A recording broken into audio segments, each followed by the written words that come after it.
안녕하십니까? 예, 반갑습니다. 우리는 지난 시간에 순수한 기도에 대해서 알아보았습니다. 즉, 인간적인 애착이나 죄에 있는 상태에서 하나님의 참된 지혜, 지식을 얻고자 한다면 그것은 하나님의 분노를 일으키게 된다는 것을 말씀드렸습니다. 두 번째로는 참으로 복된 자가 누구인가에 대해서 설명드렸습니다. 즉, 인간적인 모든 애착이라든지 집착 또는 감정 이런 것들로부터 진정 자유로운 상태에서 하나님을 따라가는 자, 그런 자가 진실로 복된 자임을 말씀드렸습니다. 세 번째로는 순수한 기도의 상태란 대체 어떤 상태인가? 이것을 많은 수도교부들이 이제 언급했는데, 특별히 이러한 단계, 그 순수한 기도의 상태란 그 히라보로 이제 아파테이아를 얻은 상태를 뜻한다고 수도교부들이 이야기합니다. 이 아파테이아란 그냥 그 고요함만을 뜻하는 게 아니라 그 인간적인 모든 감정이나 욕정들로부터 자유로워진 그 상태를 아파테이아라고 합니다. 바로 이러한 상태를 얻은 상태, 그런 영혼은 순수한 기도의 상태에 머물 수 있음을 수도교부들이 이야기했습니다. 그 네 번째로는 높은 기도의 단계인데, 이러한 그 기도의 최고의 그런 경지, 이걸 이제 관상이라고도 이제 표현하기도 하지만은, 이러한 단계는 하나님에 의해서 선택된 오직 극소수의 사람들에 의해서만 체험된다고 합니다. 이것은 이러한 단계에 이르렀을 때는 더 이상 인간적인 이런 생각이나 말이나 이런 언어들 이런 것이 필요치 않다고 합니다. 이 상태에서는 그 모든 인간적인 그런 것들을 초월된 그런 상태를 말하는데, 바로 이러한 단계가 그 관상의 단계입니다. 다섯 번째는 그 완덕의 목적입니다. 그 한마디로 우리가 완덕을 향해서 나아가는 것, 완덕의 목적은 하나님을 닮음, 철저히 닮음, 하나님과 같아짐입니다. 이것이 이제 완덕의 목적이죠. 이것은 이제 신학 용어로 신화라고 합니다. 그 라틴어로 이제 데이피카시오라고 하는데, 그 우리가 하느님께로 가까이 가면 갈수록 우리의 존재가 하느님처럼 변모되는 겁니다. 여기에서 변질되면은 위험합니다. 우리는 변질되려고 이러한 기도 생활을 하는 게 아니라 변모되기 위해서, 하나님의 모습으로 변모되기 위해서 이러한 기도 생활을 하고 또 수행 생활 혹은 영성 생활을 해 나가는 겁니다. 불완전한 인간이 하나님과 똑같아지는 것이 아니라 하나님과 비슷하게 되는 것입니다. 이 세상에서부터 이 하나님과 비슷해질 때 우리는 천상적인 삶을, 또 영광의 삶을 이 세상에서부터 우리는 살게 되는 것입니다. 이제 오늘은 끊임없는 기도에 대한 주제에 대해서 좀 여러분과 나누고자 합니다. 완덕의 목적에 도달하기 위해서 우리는 구체적으로 무엇을 어떻게 해야 하는가? 이에 대해서 이제 사막의 교부들 무슨 말씀을 했는지 지금 이제 나누고자 합니다. 그 완덕의 그 높은 경지에 오르기 위해서는 첫째, 그 수단으로서의 기도의 양식이 필요함을 수도 교부들이 강조했습니다.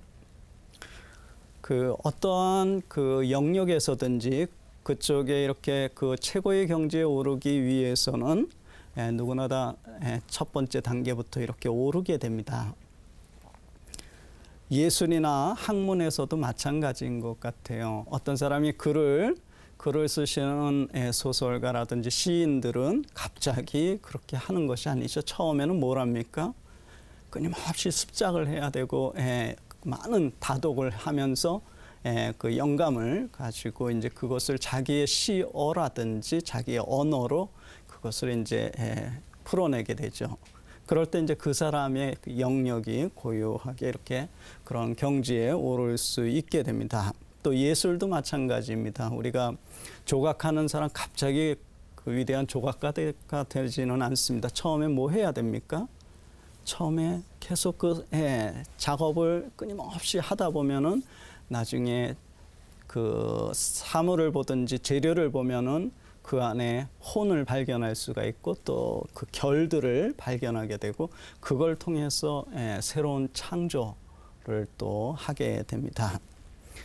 이렇듯 처음에 어떠한 영역에서든지 뭐 언어를 배울 때도 마찬가지 아니겠습니까?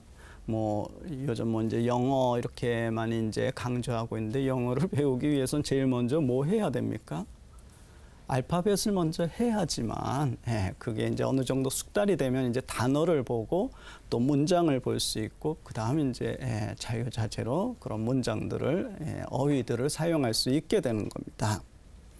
그래서 처음에 새로운 영역에 있어서 어떤 기본기 이것을 배우는 것이 참 중요한 것 같습니다. 특히 기본기를 처음에 배울 때는 철저히 시작해야 합니다. 그러나 시간이 가면서 좀 더 발전하고 성장하게 되면 이제 다음 단계로 나아가기 위해서 이제 새로운 차원으로 양육되어져야 합니다. 또 발전되어야 되고요.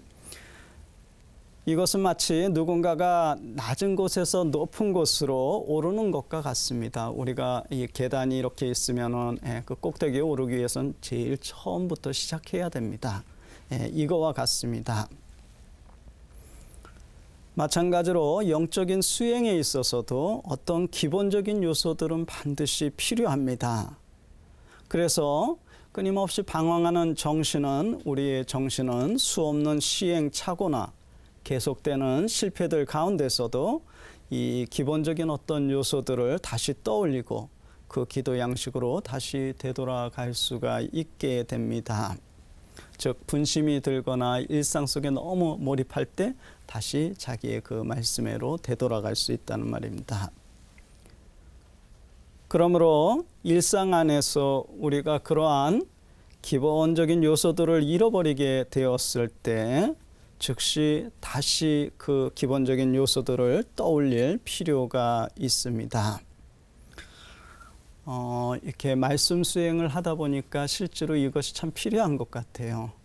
그 일상 안에서 이렇게 바쁘게 생활하다 보면 아침에 선택한 하나님의 말씀이 간직하고 있었는데도 어떤 경우 생각이 안 나는 경우 있습니다. 바로 이럴 때 그 자기의 그 말씀을 다시 즉시 떠올리고 다시 되뇌이는 이런 수행들이 필요합니다. 이것을 안 하게 되면은 점점 더 바른 길에서 이렇게 빗나가기 시작합니다. 나중에 이거 되돌아온다는 것은 너무 힘들게 되죠. 그래서 이렇게 끊임없이 우리의 의식이 빗나갈 때 다시 정신 차리고 자기의 기본 이러한 요소들 그게 이제 말씀인데 이런 요소들을 되돌아오는 이런 수행들이 이제 계속 하다 보면은 조금씩 깊어지면은 우리는 완덕의 그 절정에 도달할 수 있게 됩니다. 두 번째는 그 기도의 양식입니다. 하나님에 대한 깨달음을 갈망하는 영적인 사람은 온갖 종류의 사악하고 또 무익한 생각들을 쫓아내고 동시에 마음 안에서 끊임없이 기도의 양식을 묵상하는 습관이 있어야 합니다. 그러한 기도의 양식들 가운데 뭐 여러 가지 있을 수 있는데 여러분들 그 사막교부들의 금원집이라든지 고대 수도승들의 문헌들에 보면 여러 가지 양식들이 있습니다. 수도교부마다 다 자기의 한 말씀을 선택해서 했는데 가장 일반적으로 전해온 그 수도승들이 사용했던 그 문구가 그 현재 로마 성모일도 있죠. 도입부에 시간경 할 때 항상 도입부에 하는 그 성서 말씀입니다. 혹시 떠올릴 수 있는지 모르겠네요. 시편 70장 2절의 말씀이요. 그 하나님 어서 저를 구하소서, 주님 어서 저를 도우소서, 바로 이 말씀입니다. 우리는 성모일도 때 항상 하나님 저를 구하소서, 주님 어서 오사 저를 도우소서 이렇게 이제 항상 기도하는데, 바로 이 성서 말씀이 고대 이집트의 수도승들이 끊임없이 이 한 말씀을 가지고 수행했던 바로 그 문구라는 겁니다. 이것은 하나님에 대한 깨달음을 얻기 위해서 절대적으로 필요한 기도의 양식들 가운데 하나였습니다. 이것은 인간 본성에 관계되는 모든 감정들을 취급하고 있기 때문에 어떠한 상황이든지 어느 곳에서든지 또 이것을 사용할 수가 있습니다. 즉, 이것은 우리가 위험에 직면하였을 때 하나님의 도움을 간절히 비는 탄원과 겸손을 함축하고 있고요.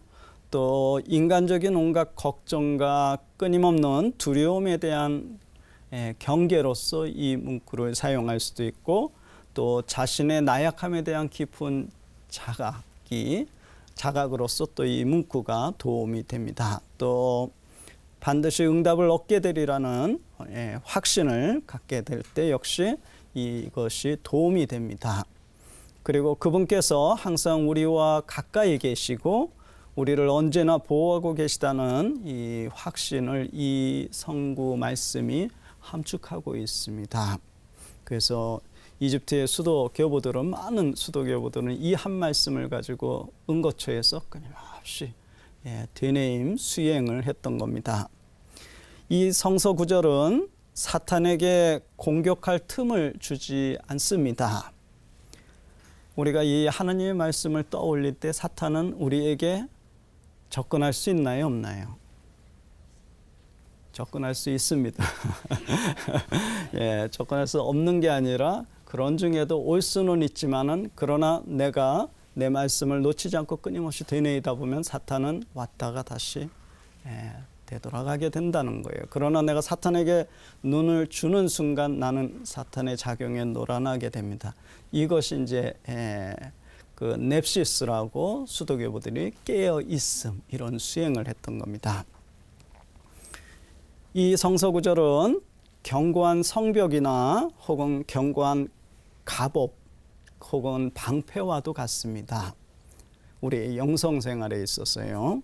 이 구절은 어떠한 상황에서도 우리가 사용할 수 있는 필요하고 아주 유익한 성서 말씀입니다.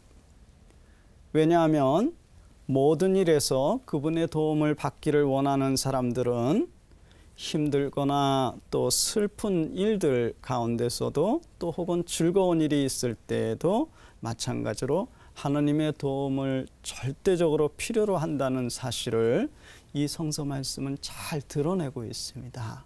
그래서 한순간도 이 말씀을 놓치지 않고 수도교부들은 끊임없이 이 암송하는 수행들을 은거처에서 하였습니다. 오늘 강의는 여기까지 하고 다음 시간에 이어서 계속 말씀드리도록 하겠습니다. 감사합니다.